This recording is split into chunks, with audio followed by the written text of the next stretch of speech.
Welcome everyone to a class all about eggs. This is our second egg class, and with this class we're going to sort of deconstruct the egg a little bit and look at some different components and also make a lovely frittata.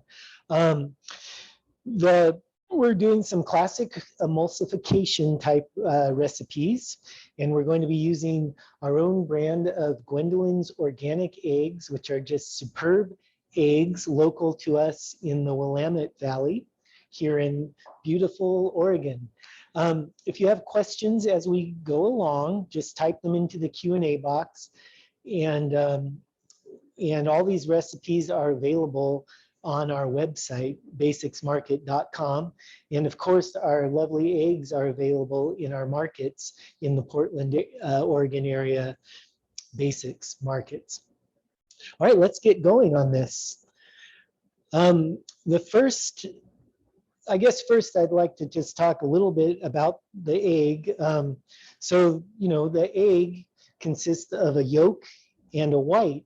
And both of these things have different properties which are useful for different cooking purposes. So to start, we're going to put together a classic mayonnaise.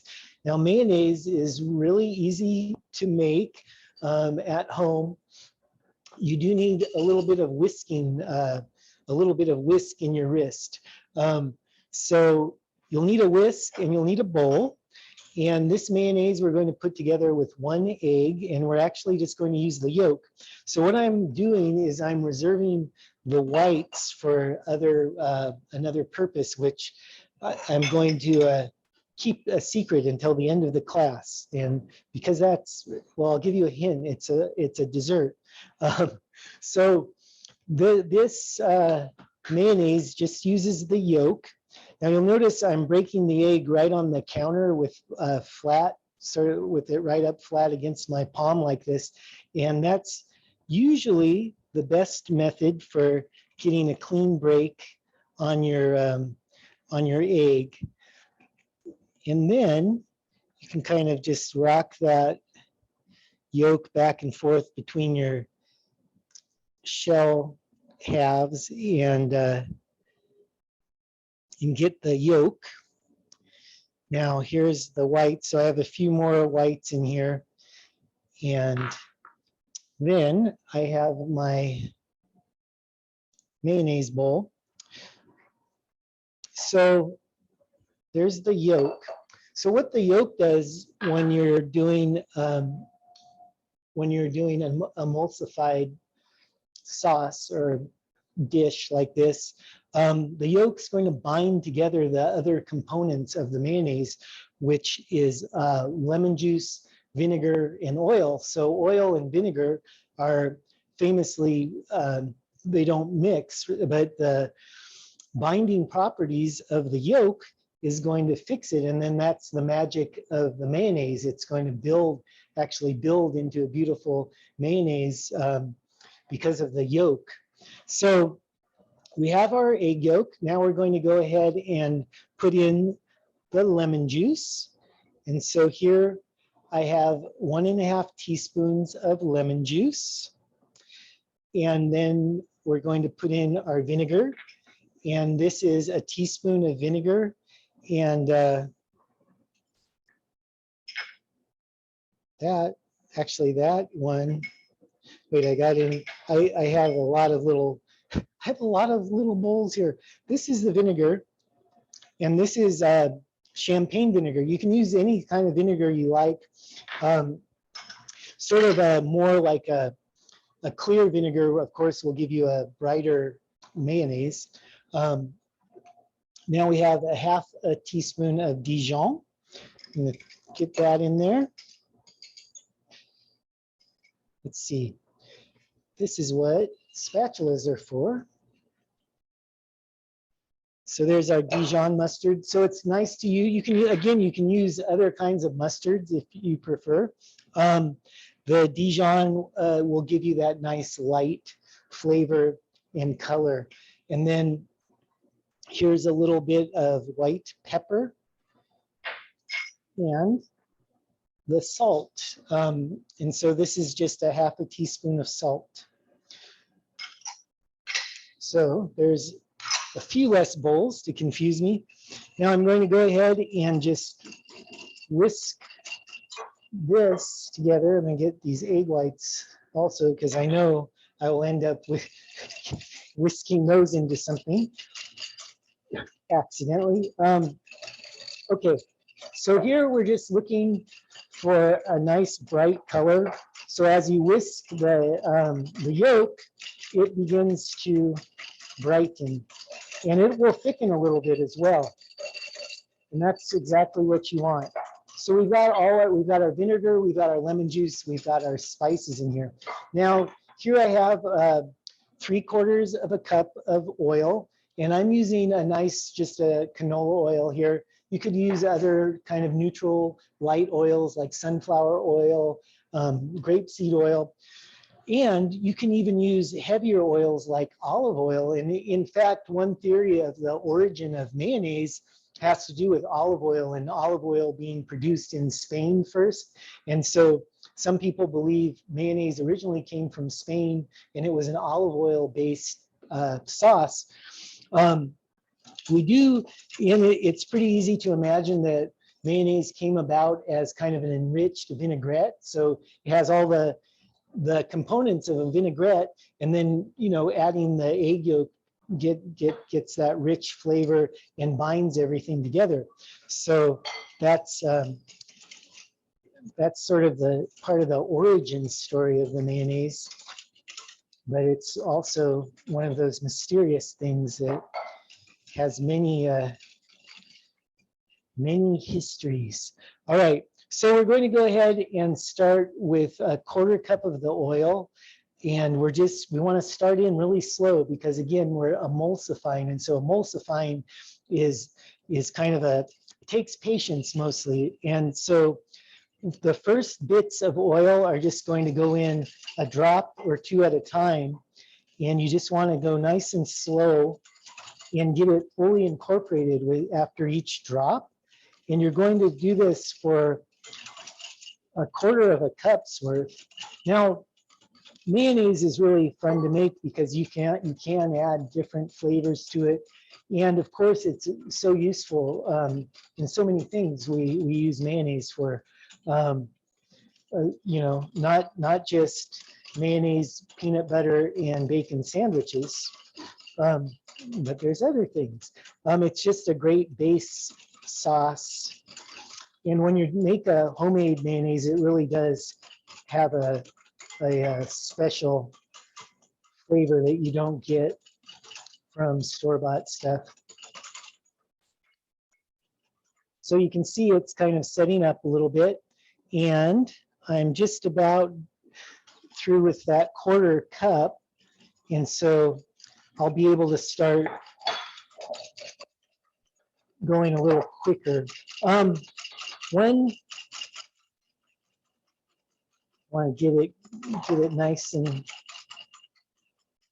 thick.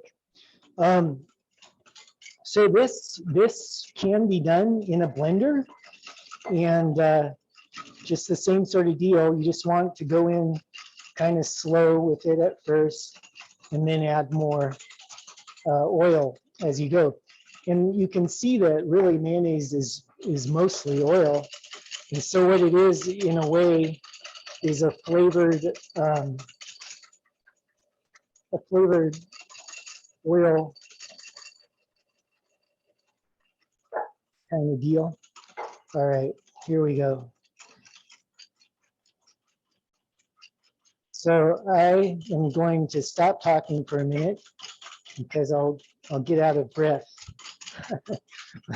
So we'll let the mayonnaise do the talking for a second here.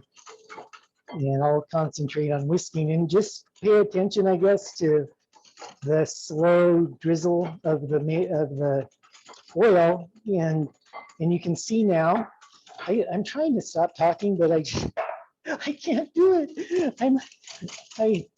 I drank a lot of coffee before this class, so I needed it to move this whisk around. But you can see that the mayonnaise is setting up for us here, and it's getting pretty thick, right? It happens quickly, you know, in the scheme of things, and you know, it's starting to look like mayonnaise, which is wonderful. Okay, now I'm getting more confident, and I'm going in a little quicker because we are getting a nice emulsification. And it's setting up beautifully, and it has a good pale color, you know, which is kind of what I wanted with this one, using the light vinegar and the light oil. Oh, and what I guess what I was saying about the olive oil is you can use heavier oils. You can use mixtures of oils and get different flavor profiles. You know, it doesn't have to be a traditional mayonnaise flavor profile. But olive oil is really nice. And then you're kind of getting into aioli territory. And, you know, you see aioli sometimes, and aioli is where you'd add some garlic and use olive oil. And you might go a little looser of a emulsification.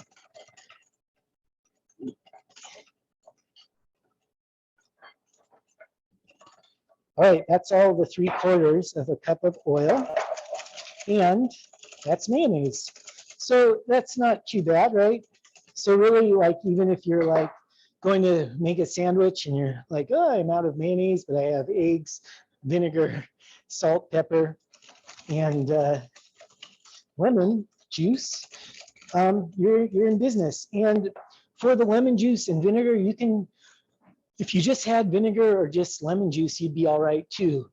Now, one neat thing about what happens with the lemon and the vinegar is they are antibacterial. So if there was any hints of salmonella, something like that, hopefully that vinegar and lemon juice is going to kill that, because it is a raw, you know, it is a raw egg yolk, but that is the way these sauces work with either lightly cooked or raw eggs, is the vinegar and the lemon juice keep it healthy. Now, salmonella is very rare in a good, fresh, healthy egg. So I know that these are super fresh, super healthy, and I'm not worried about that.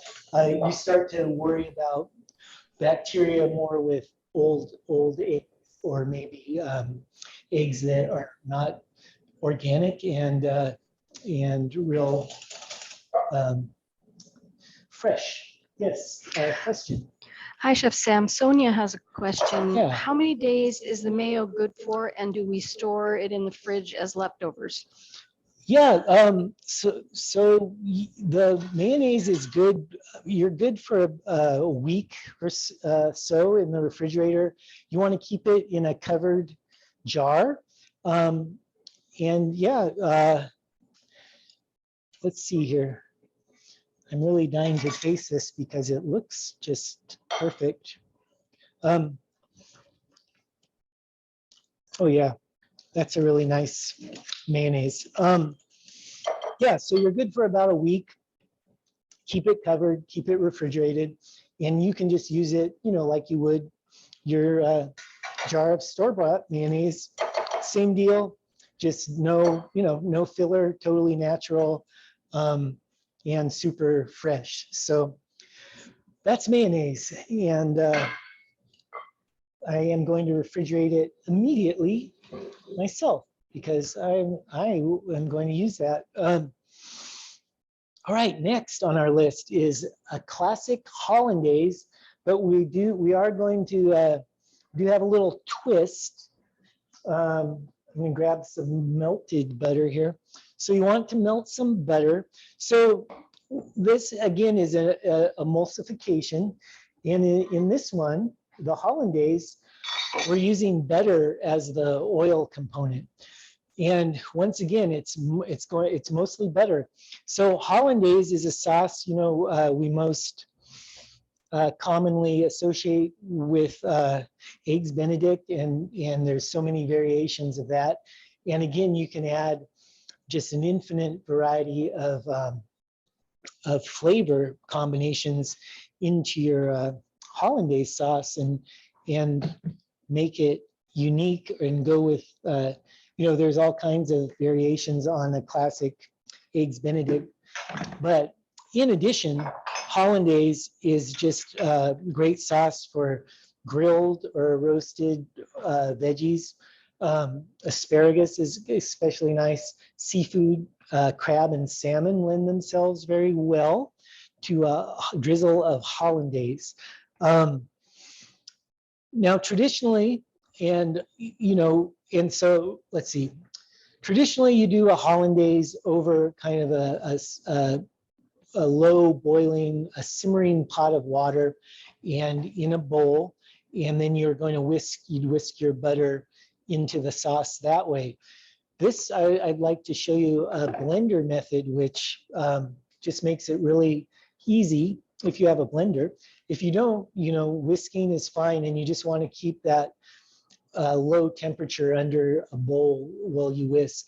And there is another method with a microwave, and same deal, though you're just kind of whisking in the butter slowly and getting that emulsification.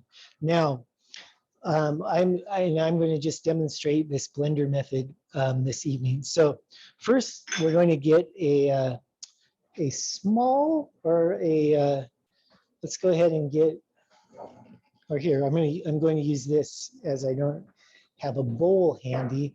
I'm going to go ahead and mix my 3 egg yolks. So here I have 3 egg yolks, which I've separated already. And the color on these eggs is just great. So we're going to mix the egg yolks. I have a tablespoon of fresh squeezed lemon juice. I have 2 tablespoons of water. And then I have some salt and cayenne pepper. So all those are going in my bowl, which in this case is a cup measure, which actually will be nice for pouring. Not a bad deal. So I'm giving those a little whisk, and you want to whisk that just until it's smooth. And then I've already melted my butter. And so this is 8 ounces of butter, so that's 2 cubes. And I am using Lulabelle's butter, which is, again, one of our basic market family brands. We have dairies with beautiful organic milk, and from the milk we make cheese and butter. And so it's a really nice butter, again, very fresh, very flavorful. So we're going to go ahead and we're going to put the egg yolk mixture into the blender. Yes, a question? No? Oh, I thought we had a question. All right. So there's that stuff, and then we're going to go ahead and get the blender going on its lowest speed. And let's see, I guess this front view is going to be our best view of this. And you could also use like a hand mixer for this, I suppose. It'd be all right. And this thing, the lowest speed on this is pretty vicious because this is a Vitamix. So we'll see how it goes. And then I think what I'm going to do is I'm going to go ahead and put my 8 ounces of melted butter into this cup measure, because that really pours nicely. And then, so we just want to go really slow here with the pour, and get, again, it's the emulsifying action is an act of patience. And so you just want to take it kind of slow and let it build. Let all those bonds happen. And so you can see you can see why this is a kind of a nice method for the hollandaise, because all this blender is doing all the whisking for me. And after that mayonnaise, I need a little break. So it's all right. And looks like we're getting a little bit of a setup.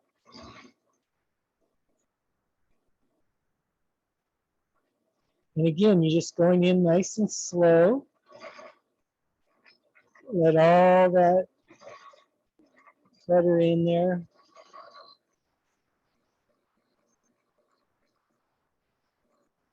And the hollandaise is actually a sauce that can be frozen. You just want to put it in a Tupperware, something like that. Give it a little freeze. And then you can bring it out, warm it up, whisk it up, and bring it back to life. It's one of those sauces, at least with this method, it's hard to make a small batch, although that microwave method, you can do a smaller batch.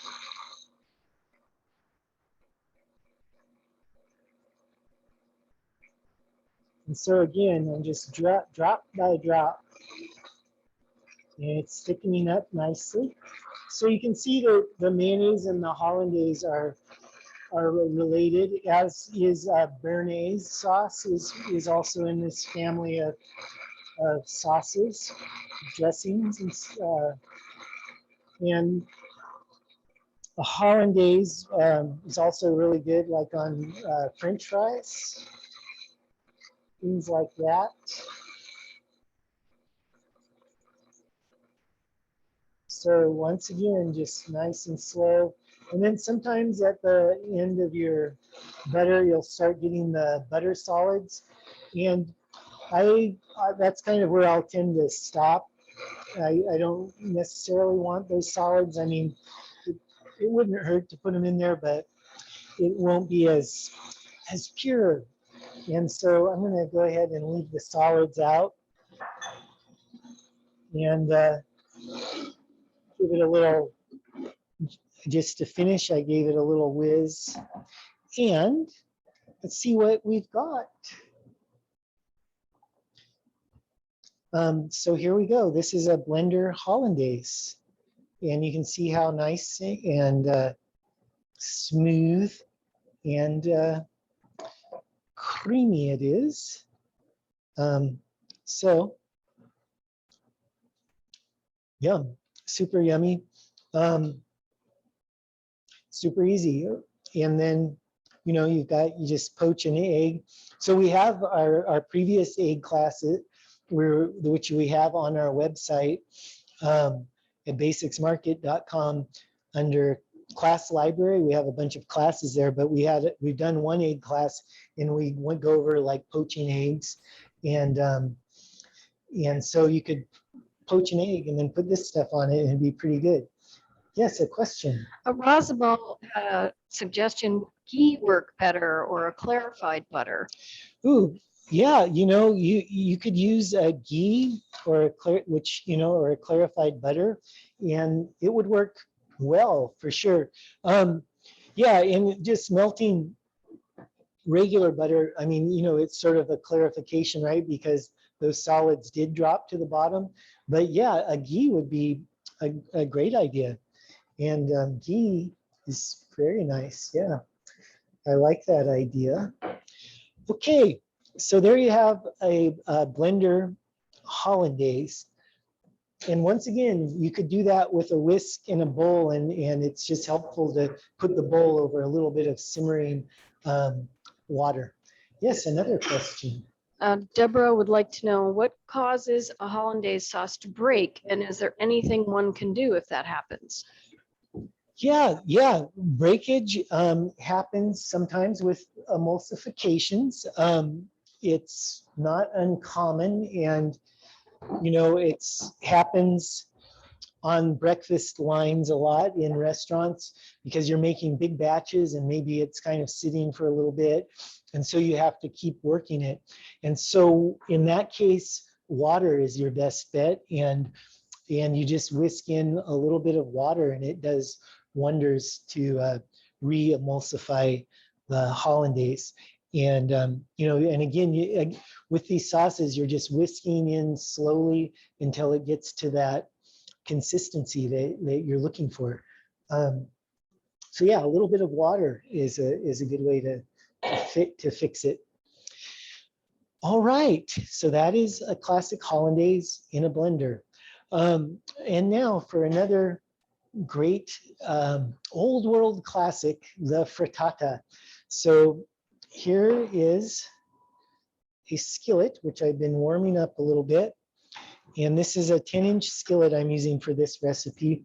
So we have a frittata recipe. We have a couple frittata recipes in our system on the website. And also we have recipe cards. I think we have the muffin frittatas that are in the stores right now, and these real pretty little recipe cards you can take home. But so that's like a frittata in a muffin tin. This is more of a traditional frittata in a pan. Frittata in Italian, friggere, something like this, is to fry. And so the frittata comes about, it's like an Italian version of a Spanish omelet, and a Spanish omelet is like a frittata, but it has onions and potatoes, and it's a nice thick egg dish. And you can also kind of think of these as crustless quiches in a way. And once again, like with the sauces, you can change the flavor profile, and the frittata, you can put all kinds of neat stuff in it, and it's a great way to use leftovers and odds and ends and get another meal out of what you've got around. This frittata, this is a really nice recipe though. If you're following this recipe, it is a lovely balance of flavors. And the first thing that you want to do is make your parsley pesto. So I've made my pesto, and I've made pesto in a couple classes. So if you want to look at the pesto technique, that's available again online. But basically you just throw all the parsley pesto ingredients into a blender or a food processor, whiz them up, and you'll get something like this. And that's going to be part of our deal. Now, what I'm going to do in the recipe, it has you beating the eggs and adding the pesto and Parmesan into the eggs first. But I'm going to hold off on that because of the class format. I kind of want to get this stuff sizzling in the pot, and then we'll go back and put the egg thing together. And I think it works just as well that way anyway. At home, it's not a bad way to do it. It gives you something to do while your stuff is sizzling here. So I'm going to go ahead and put a tablespoon of oil, and we're using again a neutral oil here. Avocado oil is nice with this dish. And I just want to spread that all over the bottom of my skillet. And so you want a skillet, a cast iron skillet is good for this. You want a skillet that's good on the stovetop and then good to go into the oven. So traditionally with frittatas, you start them on heat, kind of cook them halfway up, then finish them in an oven and cook them from the top down that way. So we've got our oil in there. Now I have some leeks. So this is 2.5 cups of leeks. It was about 1.5 average leeks. And again, I can reference you to our how-to videos on how to cut up and clean a leek. And if you need to look at that. But yeah, leeks are looking good right now. And so we put those in first, and you just want to soften them up a little bit. And then we're going to go ahead and add the garlic. So here's a clove of garlic. put that in there. And let's see here. What I do need is a lid. I'm just going to scooch back and grab a lid real quick. So here's a nice lid. And so this is going to come in handy when we put in the sweet potatoes or the yam. Okay, so we have our garlic in there. And now we're going to add, and we want this to get just kind of translucent, cooked through a bit. And of course, smelling nice and fragrant. And leeks are just have a really nice, nice fragrance. Right? Okay, so here's our yam, and you can see what I've done here is I've almost brunoise this, which is a really small dice. And I like cutting this stuff I'm putting into a frittata, whatever it is, really small. And that way, not only does it cook quickly here, but it also spreads all throughout the frittata. And so you get an even distribution of all the goodies inside and not just big chunks here and there. So I'm going to go ahead and get that sweet potato or yam in there. And once again, you know, you could be using regular potatoes, red potatoes, purple potatoes, any combination thereof.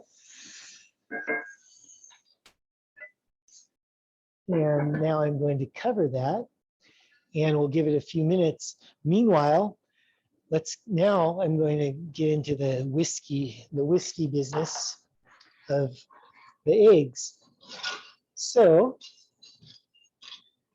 see, I've managed up to this point not to make any yolks, but it's difficult with the eggs. Okay, so 8 eggs, and I just cracked those into a bowl, and I'm going to whisk them up.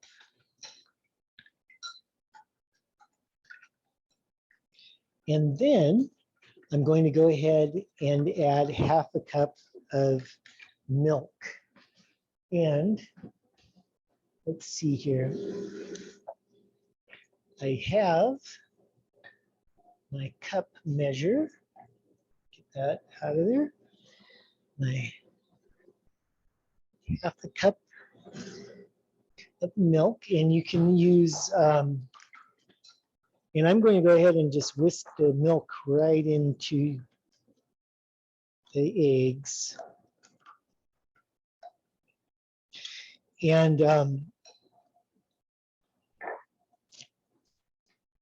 yeah, because I want to really get that integrated in there. All right.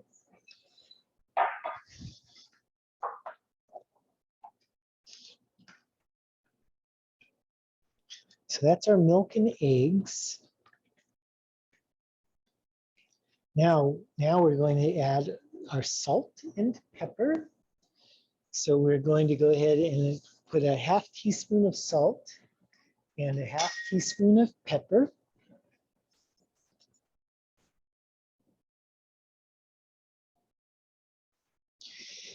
And we're going to go ahead and add our half cup of parsley pesto.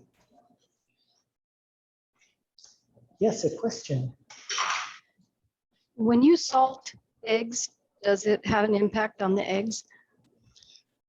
Like, yeah, from a chemical or like a chemical reaction. Not, I mean, I don't know. I don't think so because I've forgotten to salt enough eggs and they seem the same, but I don't know. That is a good question.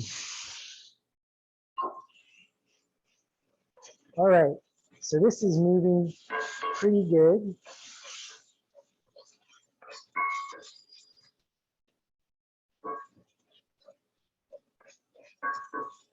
I suppose if you added enough salt for sure, salt will do stuff in large amounts to just about anything. Okay, so you can see we've got it going pretty good here. Now, let me check. And our yams are getting nice and soft. Oh, and here's our Parmesan. So I'm going to go ahead and lay off the whisk now and fold in the cheese.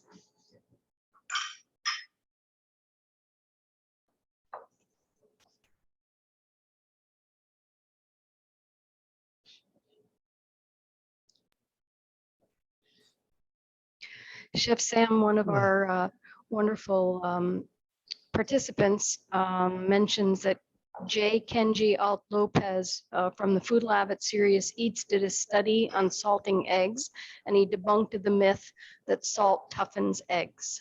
So he just wanted to share that with all of us. Oh, good. Well, thank you for Thank you. Yeah, thanks for looking that up. Yeah, that's good. Good to know. And we do have a question from Rossabelle. Yeah. For recipes that call for separating eggs and you have leftover egg whites or yolks, I understand you can freeze them. Any suggestions on how best to do that? Yeah. So yes, you can freeze whites successfully. Yolks, not so much. And so yolks are not really great for freezing, but whites you can freeze. And then just like with anything, you just want to seal it up in a good airtight container, whether it be a Ziploc or Tupperware, and then you can thaw them out, the whites, and use them. Yolks tend to not hold up to freezing so well. Okay, so we've softened our yams, and now we're going to go ahead and put some spinach in. And so for the 1.5 cups of spinach, I do chop it up a little bit before I measure it. And this we're just going to kind of wilt in. And again, any leafy green you've got and want to use it, kale would be great here, chard, all those spring mustard greens that are going to be coming along would be nice. Yes, a question. Two really good questions. One is, would you just discard the leftover milk solids, and they're referring to from the butter that you melted, or is there another use for them? Oh, well, that is an interesting question. I so far have always discarded the milk solids, but there very well could be a use for them, and that'd be an interesting thing to investigate for sure, because yeah, that's there's some stuff there. It seems like you could almost dry them out and grind them up or something. I don't know, but yeah, a neat question. I had never thought about that one. And Rossabelle wanted to know, how long will separated egg yolks last in the fridge? Separated egg yolks, I think anytime like with an egg, after you've taken it out of the shell, whether separated or whole, and for whatever reason you have a cracked egg, you're looking at, I would say 5 days is pretty much your window with that. As long as you want to keep it out of its shell. Eggs are amazing when they're in the shell, especially fresh eggs like that haven't been cleaned. Eggs come out with natural coating on the shell, which keeps them preserved. So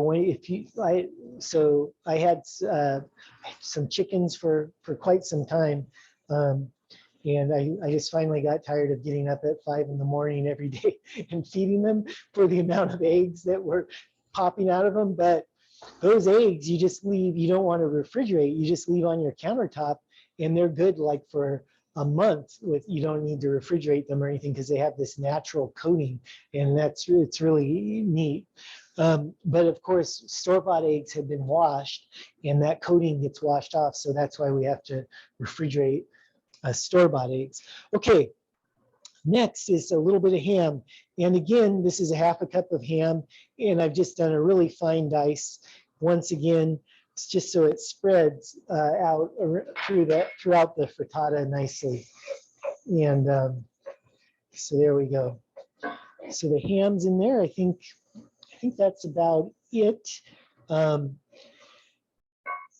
the innards, the guts of this frittata. And now that stuff's all mixed up nicely. And now we've got our egg, milk, Parmesan, and parsley pesto mix. And we're just going to put that right down in there. And then bring the heat to sort of medium.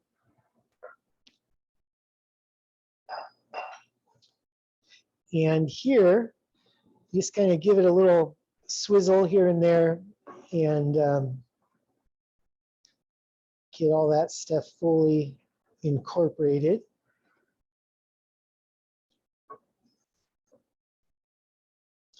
And again, just looking for a nice even mix. I don't want to have, one side have no stuff in it. And you can see it's already setting up a little bit. And so when you start this recipe, you want to preheat your oven to 350 degrees. So it's ready to go. So as soon as that bottom starts to set up, you're ready to pop it in the oven and let it finish. And so generally it'll be about 10 minutes on the stove, but it might be less. So just really keep an eye on it, because you don't want to burn the bottom. And if you need to turn the heat down, it's okay to go slow with this. Take your time, get a good set on the bottom, and then put it in your 350 degree oven. And it will take probably another 10 minutes or so in the oven to finish. And what you're looking for when it's finished, well, better than talking about it, let's have a look at one that let's see, this one might magically get done in a couple seconds here. Let's see. So we'll pretend that it's not doing bad. Like I think this would be fine putting in the oven at this point, but if we weren't kind of in a time crunch, I'd let this go another 5 minutes or so here. But let's see, I'm going to put this in the oven.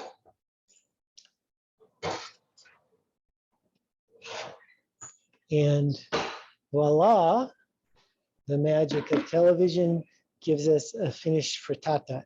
So this is what it looks like after it's set up. And so it's a nice solid thing. An egg pie, crustless quiche. So let's go ahead and have a look at this.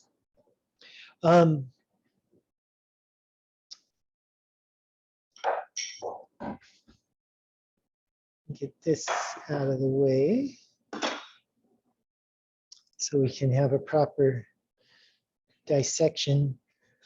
And then I'm going to grab a knife, excuse me.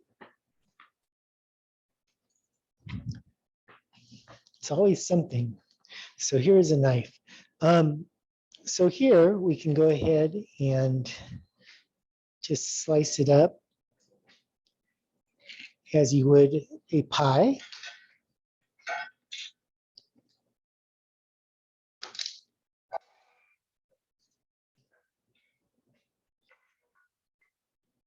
And here I have the fancy camping plate. I'm sure this plate has seen many adventures. And then, of course, as with any pie or quiche or what have you, the first piece, it's always the trickiest. And of course, in a class, it's always the one that I cut first, but there we go. So it actually came out pretty nice. And you can see it didn't stick much there at all. And there is a beautiful frittata. Yes, question. Yes, someone would like to know, do you ever finish the frittata under the broiler as opposed to baking it?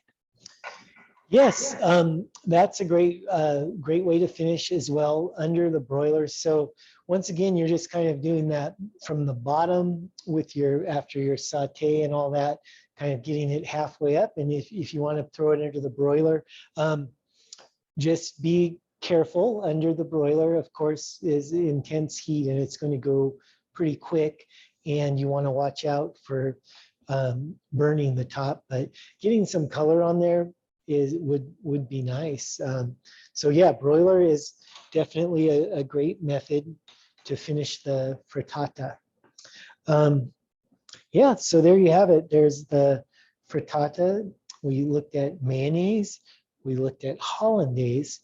And then we do have a couple minutes, so I did want to talk a little bit about the egg whites that we have left. And if I could get one of those bowls, and we'll go ahead and have a look. So one neat thing there you can do with egg whites is make meringue. And so we did have the question, great question earlier about freezing egg whites. So say you were doing some of these sauces, and you're just collecting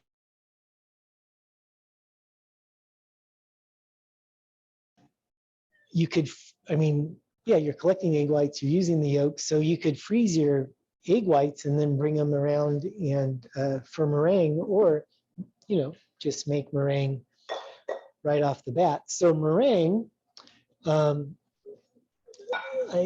something like this. I made these little guys. So, it's what's on top of a lemon meringue pie or what have you, but these meringues are just baked meringues. And I made these, just these little bowls, real simple. I did not pipe them fancily or anything like that. I used an ice cream scoop and I plopped them down on a silpat that I lightly oiled. And then I just, with a spoon, pressed out a little bowl-like shape, and then I baked them. So a formula for a nice meringue is 4 egg whites to 1 cup of granulated sugar. And so you just take your egg whites, and I guess I actually don't have sugar. I didn't think I'd be doing this, so I don't have sugar, but use your imagination. But the whisking goes like so. There is sugar in the back, on that kind of. I think Mary, our producer, is going to go grab a little bit of granulated sugar, and what she's going to find is there's a 50 gallon tub. I don't know how she's going to bring it in here, but I'm sure she'll figure it out. So the best way, or my favorite way to whisk egg whites is with a KitchenAid or an electric mixer. If you have one of those hand mixers, that's great. And I really need to get one of those for this kitchen, because it would be nice for situations like this. But there was a time before electricity and people were making meringues. And meringues are really neat because, again, very versatile, as just all this egg stuff is, really like what would our cuisine look like without eggs, you know? We utilize them in so many ways. But, you know, a whisk, this is a good exercise. Yeah, she did it. She brought a nice big container. So, yeah, just we'll just see. So I just want to show you. Wow, thanks, Mary. So kind. All right, so here's a ton of sugar, and we're just going to need a little bit. So I'm going to start. I've got a 1/4 cup measure, and we'll go start with this. I'll go ahead and put the rest of my. So I have about. This is 3 or 4 egg whites here. So you want to just go ahead and start adding your sugar once you start getting a little bit of substance to the egg white. And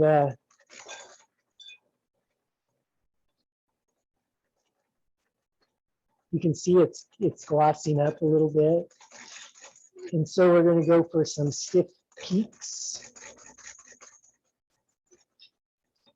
And the general technique with the meringue is, and again, this is a lot easier with an electric mixer or a KitchenAid, but once you get half your sugar incorporated, you can pour that in.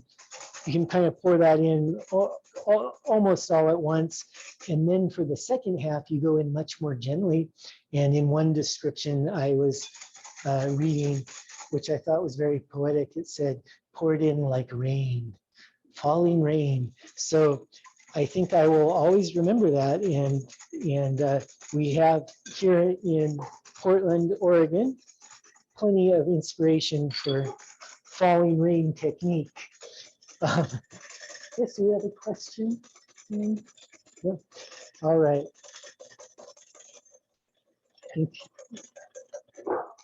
And so we'll add a little more sugar. So for the meringue, you're looking at baking at 200 degrees, and it's a long bake. It's about 2.5 hours to 3 hours, or you know, depending on your oven. I don't want to say exactly, but it'll be at least 2 hours, maybe up to 3. Could be up to 3 hours, but I'd say 2.5 hours. Yeah, it's gonna be like 2.5 hours of me whisking this stuff.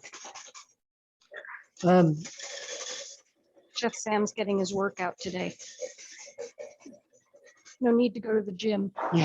Yeah, yes, no need for the gym. You're just like, except it'll just be like this weird muscle, whatever that is on your wrist.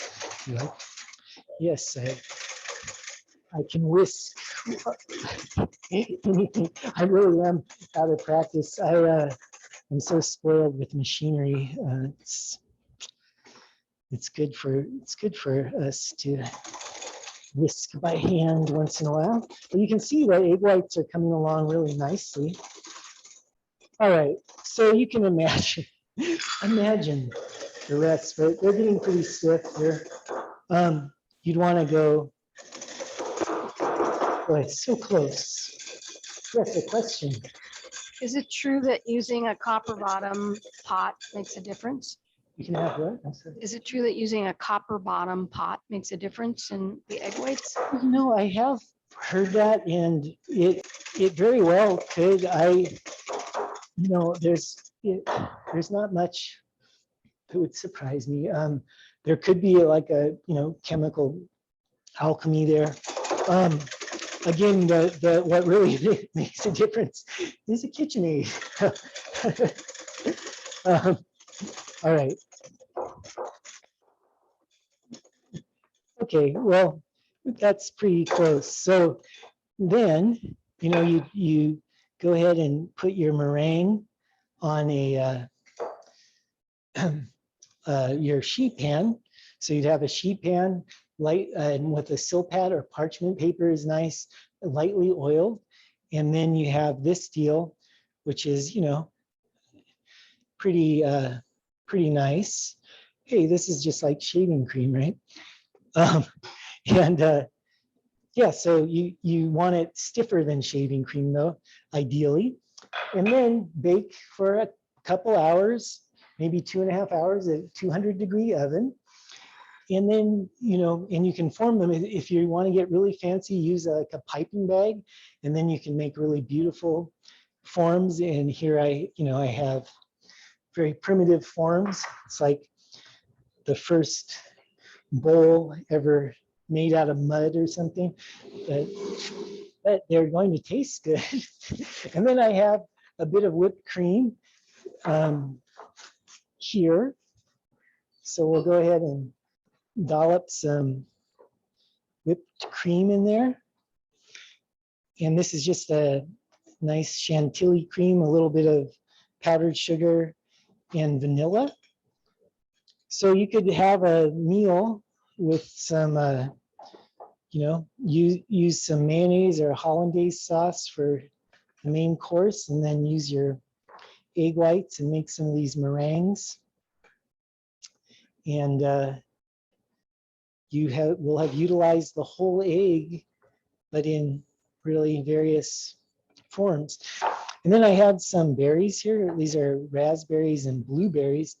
And this is a great way to utilize the upcoming berry season.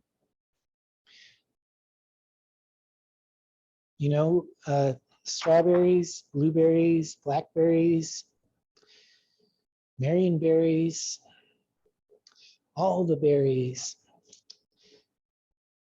So something like that, it's kind of nice. And then who knows, maybe you have some pretty mint leaves or something, put them on there. And what's neat about meringue also is you could incorporate, some flavors in there. Your basic meringue is just the sugar and the egg whites, but you could add a touch of vanilla or cinnamon or something and jazz them up. Anyway, there you go. Sometimes you'll see like a little top, like you could make the bowl and then like a little lid and pop it on there. You could make some chocolate sauce and drizzle it. All kinds of cool stuff to do with the meringue. And so with that, actually, let's see. Someone had a great suggestion. Use the egg yolks to make a curd to go in the meringue. Ooh, there you go. Yeah, make like a lemon curd or something, which is something I really like. I forgot about lemon curd. That's super yummy. Okay, I have a little taste of, yeah, the meringue. It's kind of like cotton candy, really. Just sort of melts in the mouth. Super good. Great way to play around with egg whites, right? So then we covered a few things with eggs. Of course, there's so much to talk about with eggs, but I hope you found these recipes useful and you make them your own and do some great things with them. We have more classes coming up weekly. Please join us for more of these live. And then, of course, if you can't join us live, we post all the previous classes on our website, basicsmarket.com. Visit our stores to get your ingredients. Try out the eggs, the Gwendolyn's eggs, if you haven't already. They really are great eggs to work with. Super nice color, which makes a difference for, like your hollandaise. Which here we have the hollandaise again, just to have another look here, just for fun. I mean, since this would be too much really, but hollandaise on frittata, but just to kind of see how it works. I probably would not do that in reality, but it does, you can see how the hollandaise sets up really nice. And then, make sure to try making your own mayonnaise. So great. So there you have it. And I'm going to bid you adieu and happy cooking.